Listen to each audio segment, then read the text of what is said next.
կուզենամ ավելի շատ անդրադառնալ որոշակի բովանդակային խնդիրների, որոնք կարծում եմ համակարգային բնույթ են կրում, ընդ որում իմ այս տարեկան հաղորդման շրջանակներում ես չեմ խոսելու հիմա ուղղակի մի քանի անհատական խնդիրների մասին, խոսելու եմ համակարգային բնույթ կրող խնդիրների մասին, որովհետև դրանում է նաև այս տարեկան հաղորդումը ազգային ժողովին ներկայացնելու իմաստը։ Եվ երևի թե խնդիրներից առաջինը, որը կուզենամ պարտադիր այս ամբիոնից հենց այսօր քննարկման առարկա դարձնել, երեխաների նկատմամբ բռնության, կանխարգելման եւ բռնությունը հասցեավորելու ընդհանուր կառուցակարգերի հետ կապված խնդիրներն են Հայաստանում եւ այս օրերին էլ նաեւ անչափահասների նկատմամբ սեռական բռնության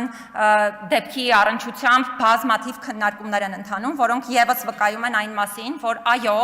Հայաստանի Հանրապետությունում առկա է շատ մեծ խնդիր երեխաների նկատմամբ բռնության, մասնավորապես սեռական բռնության դեպքերը կանխարգելելու եւ հասցեավորելու հարցերի հետ կապված եւ այդ խնդիրներից մի մասին ես կուզենամ պարտադիր զեկույցը ներկայացնելիս անդրադառնալ, եթե այլ հարցեր լինեն, հետագայում ուրախ կլինեմ դրանց պատասխանելու։ Նախ նշեմ, որ խնդիրը այնքան մեծ էր մեր դիտանկյունից, որ նախորդ տարի նույնիսկ արտահերթ զեկույց ենք հարցի հետ կապված ունեցել, որը իհարկե ավելի լայն էր, վերաբերում էր երեխաների նկատմամբ բռնության ընդհանուր առմամբ, բայց բնականաբար տարբեր առանձնահատկություններ նկատի ունենալով կառուցակարգերի հարցերը եւ խնդիրները նույնական են այդ ներողություն այդ զեկույցում ամբողջությամբ քննարկված։ Եվ այս տեսանկյունից առաջին խնդիրը ընդհանրապես բռնությունը ճանաչելու հետ կապված խնդիրն է եւ հատկապես եթե սեռական բռնության դեպքերի մասին ենք խոսում, սովորաբար թե մշտադիտարկման տարբեր այցերի, թե մեր քննարկումների արդյունքում պարզ է դառնում, որ օրինակ երբեմն կարող են ասել, դե օրինակ մի ընդհանրապես հպում էր, դա ընդհանրապես ինչ կապ ունի բռնության հետ կամ համանման այլ հանգամանքներ, եւ սա վերաբերում է ինչպես ընդհանուր հանրային ընկալումներին, այնպես էլ երեխաների հետ աշխատող բոլոր մասնագետներին, հետևաբար նաև հետագայում սա անցում է կատարում, այդ թվում որոշ դեպքերում քննություն իրականացնող մարմինների ընդհանուր ընկալումների համատեքստ, եւ սա բնականաբար իհարկե չեմ խոսում անհատական այն կարևոր դեպքերի մասին եւ նաև լավ մասնագետների մասին, ովքեր բավականին լուրջ աշխատանք են ոլորտում կատարում, բայց եթե համակարգային դիտանկյունից նայենք, ընդհանուր խնդիրը բավականին լուրջ է եւ ընկալումների բռնությունը ճանաչելու այս ասպեկտը իրավունքների պաշտպանության եւ նաեւ կանխարգելման տեսանկյունից ունի շատ կարևոր նշանակություն։ Երկրորդը այս դեպքերի առնչությամբ խորհրդապահական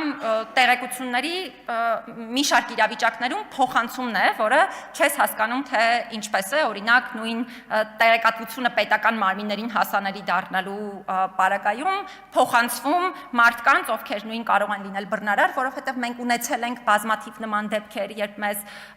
օրինակ զոհը դիմել է հենց այն պատճառով, որ խոսել է իր տեղեկատվությունը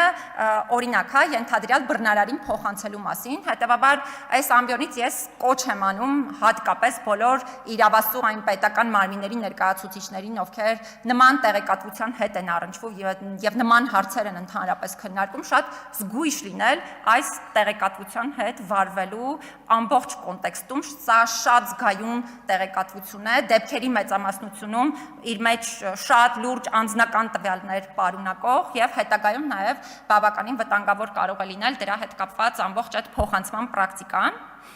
Այս առումով ուզում եմ հատուկ շեշտադրել նաև, որ